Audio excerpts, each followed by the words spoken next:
It's 2 for Tuesday. Why does this have to be so difficult? I can't get a consistent crimp. I see you're trying to wire WAGO's TOPJOB S open tool slot and push button terminal blocks with some fine stranded wires. Does your application require ferrules?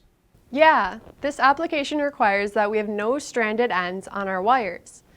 The terminal block is perfect, very compact, easy to use, and I know where to put the tool for the push button. But crimping the ferrules on the end of the wire is giving me trouble. Well, you have two options. You can either grab a new block with levers for fine stranded wires, but because your application requires ferrules, you can use our handy crimping tool to put them on. That looks awesome. How does it work? Just put the ferrule on the end of the wire like this. Use the crimping tool to make a square crimp to fit our profile as well as a gas-tight seal, and you're done. Here, try this.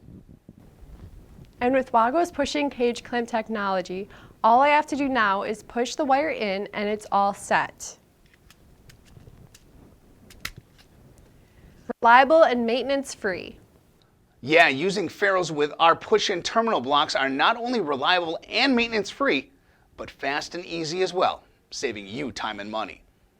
WAGO's TOPJOB S terminal blocks are not only easy to wire, but marking is easy as well, and there are different options.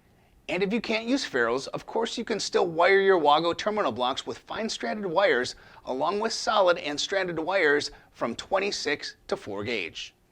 WAGO's TOPJOB S terminal blocks. Wired using our ferrules and our crimping tool make it an easy to wire 2 for Tuesday. To look at all the TOPJOB S terminal blocks we have to offer, go to www.wago.com/us/TOPJOB or simply click the link in the text above.